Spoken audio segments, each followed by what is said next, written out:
Tales of the Bear. Winter.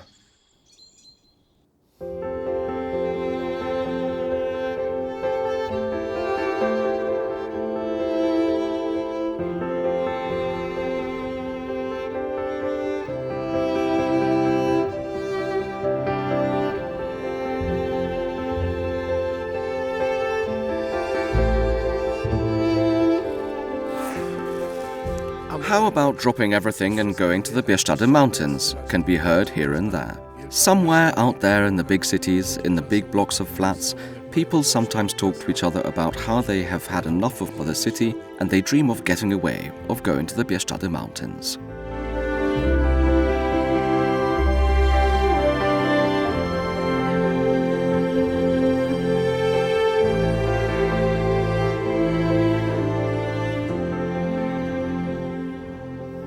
Winter, my dears, behind me is an ocean of forests, clearings, mountains, valleys, and there are animals living in these forests. Of course, herbivores such as roe deer, red deer, or the dignified wisents, but predators also live in these forests, from the smallest ones like wildcats to lynxes, wolves, and what attracts us the most here, bears, the dangerous Bieszczady bears.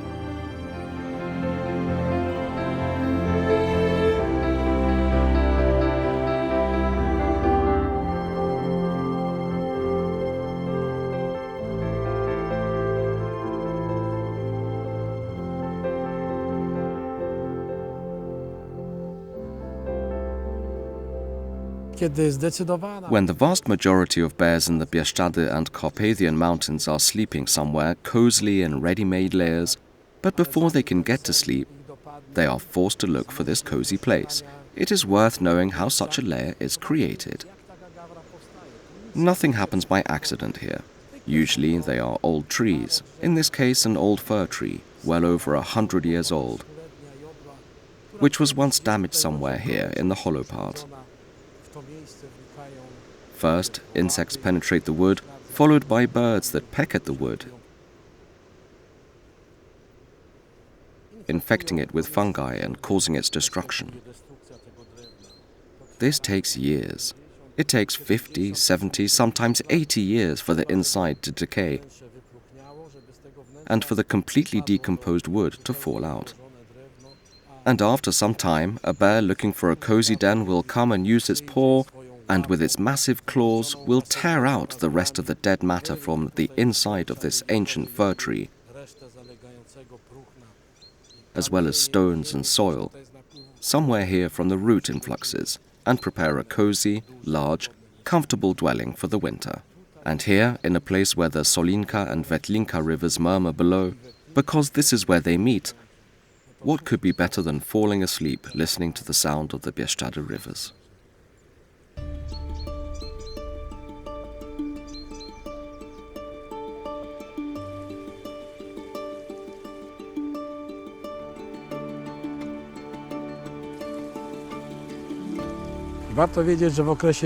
It is worth knowing that in winter, in January or early February, a new generation of bears is born in the Bieszczady Mountains. Inside the warm, cozy lairs, the female bears give birth to 1 to 4 cubs. These little ones, weighing just over 200 grams, naked and blind, snuggle up in their mother's warm fur after birth, suckle on her breasts and feed on her nutritious milk, which has a fat content of around 38%. That's how quickly they grow, or rather how quickly they swell. So what happens inside the lair? Well, unfortunately we don't know if they all survive, or if only some of the newborn bears survive. It's one of nature's hidden secrets. We later see them when they are already grown up, coming out of the lair. Cuddly, nice teddy bears, running after the mother bear. But we do not know what happened before. Well, in the human world, once a person has obtained or earned their flat or built a house, they become attached to that place and would like to spend almost their entire life there, unless fate throws them somewhere else and they have to change that flat. In the world of bears, it is a little different. Here, there are many occasions when they find their home, their place to hibernate. They do not get attached in such a way that they think about returning here in a year's time, that they might improve, fix or renovate something here.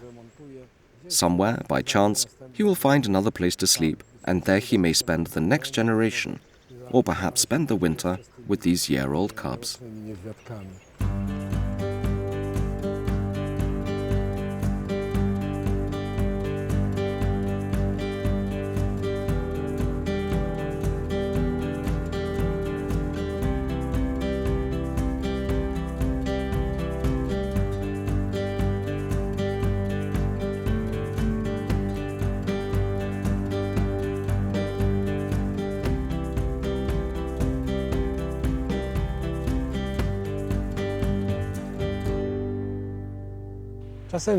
Sometimes children, and sometimes adults too, sing a song about how the old bears sleep soundly, and it seems to us, or maybe it really feels like that when the bear lies down in its lair, all you can hear is the snoring or purring of the old bear, like in the song, or the little bear cubs or the she-bear.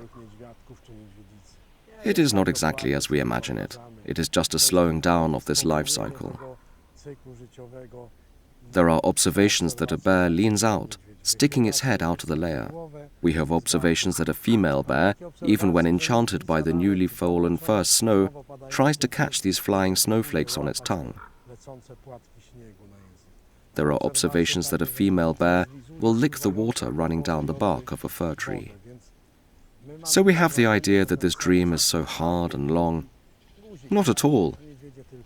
Bears just lurking in these lodges have to sleep or wait out this difficult winter period.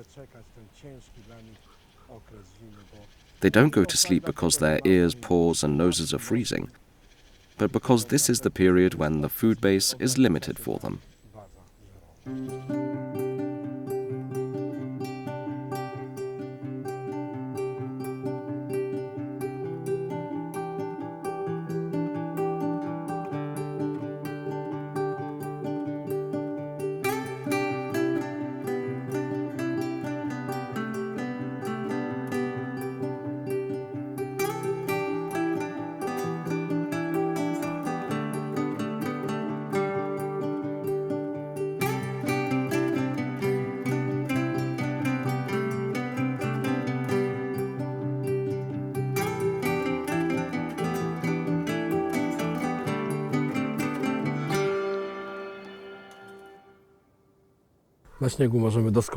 We can easily recognize tracks in the snow. In this case, we have the imprint or track of the female bear's hind paw. A long, large track of a mature bear, quite large. And somewhere over there, the track of the front paw, or the imprint of the front paw, specifically the front left paw.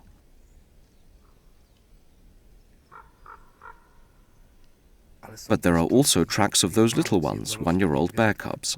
Two paws placed side by side do not even make half the track of a mature bear. Let's not follow these tracks. Let's not check where they went. Let's retreat, because it could be dangerous for us.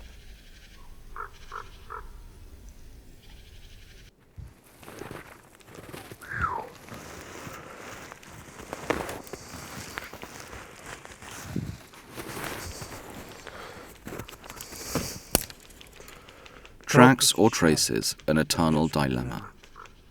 Tracks are everything that remains after a paw, hoof or trotter has been imprinted, while traces are places, as in this case, of feeding, resting or playing. Because it is difficult to say whether this piece of deer bone was used for food or more as an element of play.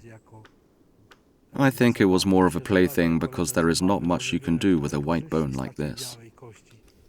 These birds were feeding here looking for something to eat, and then they set off across part of the meadow, probably at sunrise, to look at the beautiful panorama of the Bieszczady Mountains and hid somewhere in a grove.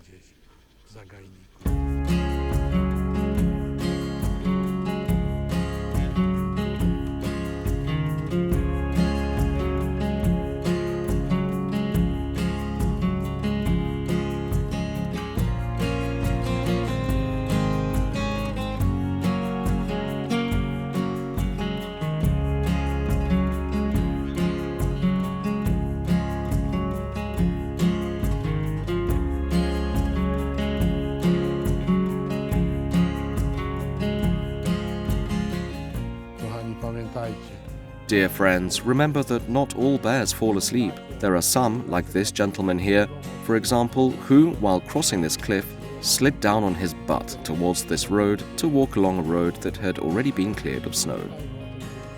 Remember that if you go to the Bieszczady Mountains in winter and you are walking along a narrow, winding, snow-covered forest road, you might encounter a bear, even in winter.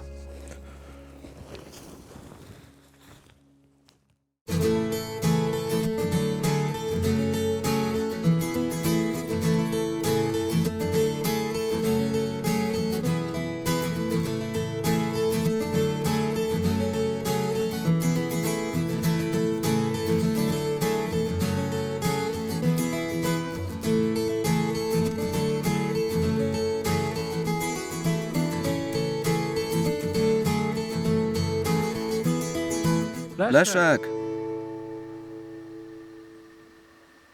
Oh my God.